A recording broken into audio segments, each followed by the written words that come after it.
नमस्कार मंडळी, आज मी ज्ञानेश्वरी या पवित्र ग्रंथामधील अध्याय 4 ओवी क्रमांक 91 ते 120 यांचे पठन करणार आहे. ओवी क्रमांक 91.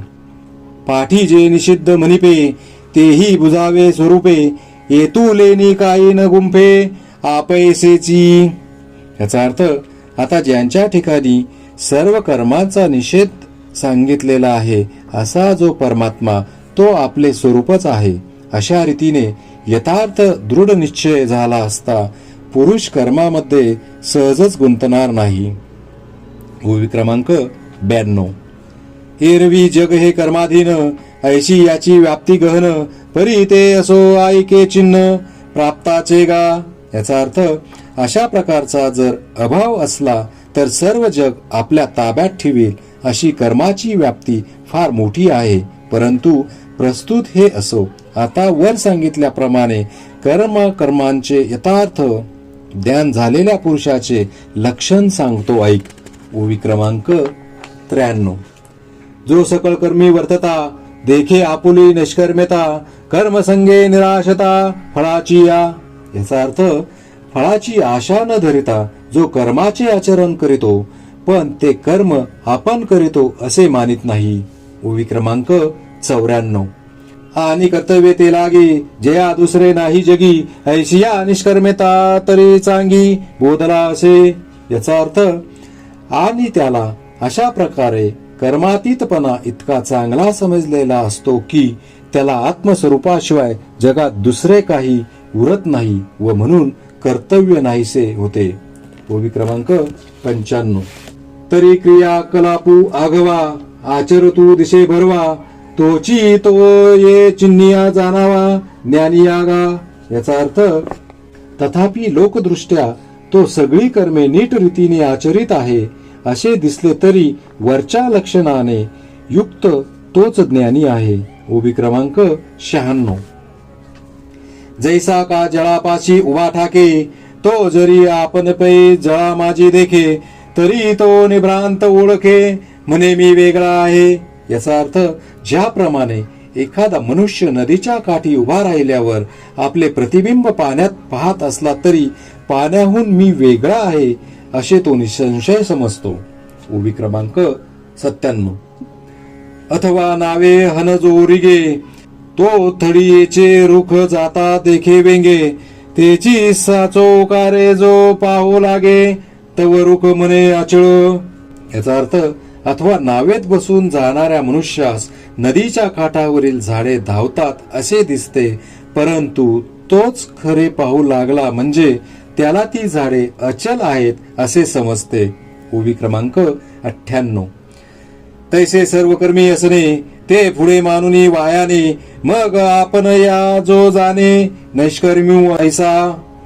याचा अर्थ, त्याप्रमाणे सर्व कर्मे करीत असता आपल्या ठिकाणी कर्म प्रतीतीला येते ते अगदी खोटे असून मी कर्म करता नाही असे जो जाणतो. ओवी क्रमांक 99. आणि उदो वस्तूचे प्रमाणे, जैसे न चालता सूर्याचे चालणे, तैसे निष्कर्मत्व जाणे कर्मीची असता. याचा अर्थ, आणि सूर्य उगवतो व मावळतो एवढ्याच प्रमाणावरून तो चालतो असे आपल्यास दिसते, तसे कर्म आचरित असता ते आपण करीत नाही असे जो जाणतो. ओवी क्रमांक 100. तो मनुष्यासारखा तरी आवडे, परी मनुष्यत्व तया न घडे, जैसे जळा माझी न बुडे भानुबिंब. याचा अर्थ, तो मनुष्यासारखा जरी दिसतो तरी तो मनुष्य नसून परब्रह्मच आहे असे समजावे. ज्याप्रमाणे सूर्याचे प्रतिबिंब पाण्यात पडले तरी सूर्य त्यात नसतो. ओवी क्रमांक 101. तेने न पाहता विश्व देखिले, न करिता सर्व केले, न भोगिता भोगिले भोग्य जात.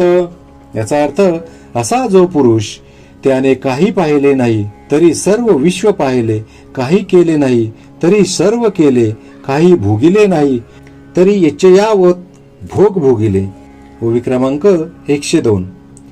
एकीची ठाई बैसला, परी सर्वत्र तोची गेला, हे असो विश्व झाला आगेची तो. याचा अर्थ, तो एकाच ठिकाणी जरी बसला तरी सर्वत्र गमन त्यानेच केले. हे असो फार काय सांगावे, तो सर्व विश्वरूप बनला आहे. ओवी क्रमांक 103. जे या पुरुषाच्या ठाई कर्माचा तरी खेदू नाही, परी फलापेक्षा कही संचरेना. याचा अर्थ ज्या पुरुषाला कर्माचरणाविषयी खेद होत नाही, परंतु कर्मफलाची इच्छा ज्याचे मनात मुळीच उद्भवत नाही. ओवी क्रमांक 104. आणि हे कर्म मी करीन अथवा आदिरिले सिद्धी नेईन, येणे संकल्पे ही जयाचे मन विटाळेना. याचा अर्थ आणि अमुक एक कर्म मी करेन अथवा अमुक कर्म सुरू केलेले शेवटास नेईन असा संकल्प देखील ज्याचे मनास स्पर्श करीत नाही. ओवी क्रमांक 105. ज्ञानाग्नीचे निमुखे जेने जाळिली कर्मे अशेखे, तो परब्रह्माची मनुष्य वेखे ओळख तू. याचा अर्थ का तर ज्ञानरूप अग्नीचे मुखात ज्याने आपली सर्व कर्मे जाळून टाकली आहेत, असा तो पुरुष म्हणजे मनुष्य रूपाने परब्रह्मच अवतरला आहे असे समज. ओवी क्रमांक 106. जो शरीरी उदासू फळभोगी निरासू नित्यता उल्लासू होऊनी असे. याचा अर्थ जो शरीराविषयी उदासीन असतो आणि कर्मापासून होणाऱ्या फलप्राप्तीविषयी निरीच्छ असतो व जो नेहमी आनंद स्वरूपात निमग्न असतो. ओवी क्रमांक 107. जो संतोषाचा गाभारा आत्मबोधाची ओगरा, पुरे न मनेची धनुर्धरा आरोगिता.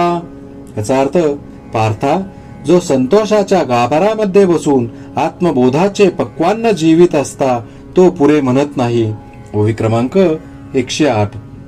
कैशी अधिकाधिक आवडी घेत महासुखाची गोडी, सांडोनी या आशा कुरोंडी अहंभावेशी. याचा अर्थ जो अहंकारा सुद्धा आशेची ओवाळणी करून अधिकाधिक प्रेमाने ब्रह्मसुखाची गोडी घेतो.